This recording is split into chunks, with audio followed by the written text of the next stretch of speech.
Várias mudanças já estão sendo implementadas e, claro, é sempre uma diferença muito grande entre projetos e execuções, né? Então é muito complicado, principalmente a nível nacional. A gente sabe o nível de politicagem que existe, como as pessoas, né, vão por um caminho de demonstrar para o marketing que você está fazendo, sendo que você não está fazendo, infelizmente.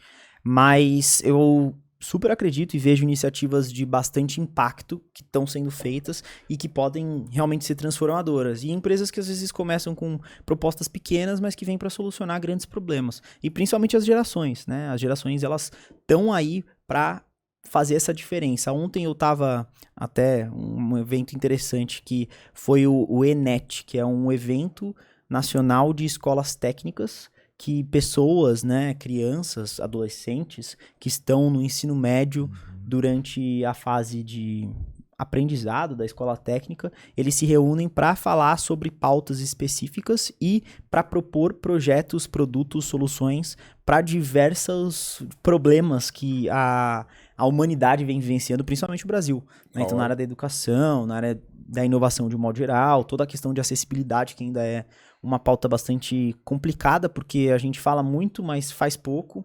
Então, acessibilidade em todos os aspectos, com crianças com transtorno do espectro autista, várias outras comorbidades de locomoção. Então, isso ainda é muito falado, mas não tão executado. Então, vira sempre um meio de politicagem e você vê que tem crianças do ensino médio de 14, 15 anos fazendo sistemas fantásticos e que são absolutamente impactantes em todas essas pautas, é fantástico, né? Você tem realmente projetos sendo feitos a nível nacional e de uma importância, assim, incrível e muito motivadores.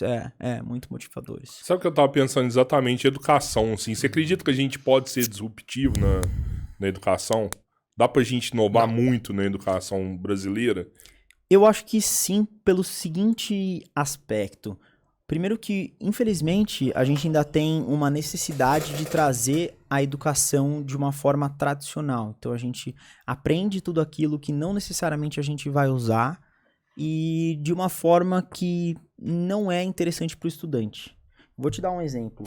Hoje já é muito comprovado que a gamificação já se tornou uma palavra, né? Você tornar para um aspecto jogável algo que anteriormente não era, já é uma capacidade de você levar aquela criança a trazer um foco maior e automaticamente uma eficiência maior. Então, com pequenas mudanças e que são disruptivas, pensa, para uma educação, você falar para uma área de história, eu vou criar um jogo na área de história para você... Você vai ter que zerar o feudalismo e exatamente. Mano, os moleques aprendem tudo. Aprende. Assim, eu digo mais, mesmo na área de aplicativos, se fosse algo que pudesse ser desenvolvido um aplicativo para algum tipo de matéria, trabalho ou acompanhamento escolar que tivesse aulas gamificadas como um complemento, só como teste, isso é absolutamente disruptivo e isso atrai de cara a criança. Claro, pode ser que daqui a um tempo não seja mais um game, seja uma gincana, uma interação, a gente não sabe, as próximas gerações podem... A gente sabe que o caminho é mais para se isolar do que interagir, né? Mas pode ser que essa seja até uma maneira de puxar essas crianças de volta. Pra socialização ali, né? Exatamente. Então, enfim, eu acho que tem muitos caminhos para buscar uma certa disrupção. Inclusive na área da educação, acho que tem um projeto muito relevante que a gente pode falar. Várias escolas chinesas já utilizam de uma técnica que é sonecas durante as aulas. Isso é muito louco, porque teve um estudo lá da Universidade de Massachusetts que eles comprovaram que as crianças que passam por essas sonecas, então descansos entre aulas, né? Então tirar um pouco o foco daquela atividade principal que é técnica e difícil, faz com que ela tenha um aumento de performance absurdo, né? Então mais lá de 10% em cada tipo de característica para cada elemento que foi considerado nesse estudo, e além de tudo, uma melhor memória, então uma facilitação na memorização de vários itens. Caraca, e o mais Será que era por isso que eu era bom de memória, assim? Dormia bastante? Tinha uma soneca, um intervalinho ali de um horário pra outro, assim, sabe? 10 minutinhos ali, eu ficava ali tranquilamente. Mas sabe que, assim, além disso, esse estudo comprovou que as crianças que fizeram efetivamente essa soneca, tiveram esse tempo para descansar, elas tiveram um aumento na capacidade cerebral e no tamanho do cérebro, em até 15 centímetros cúbicos. Então, isso não é só algo que afeta... Desenvolvimento físico. É muito louco, mas foi comprovado. Então, com várias crianças que foram feitas essas análises.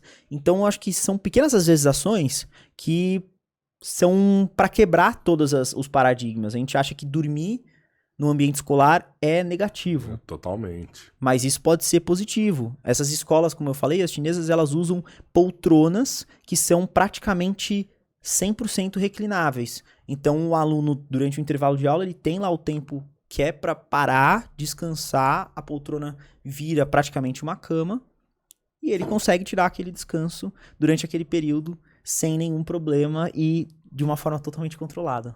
Desliga seu cérebro, relaxa que daqui a pouco vai vir mais conhecimento. Pô, cara... Você já viu, tipo, por exemplo, assim, a sua rede mais forte é o TikTok? Minha rede mais forte é o Instagram. É o Instagram. É porque o meu público é um público mais velho.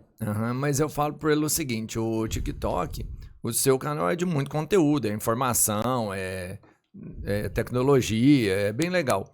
O seu canal, por exemplo, de TikTok na China faz o maior sentido.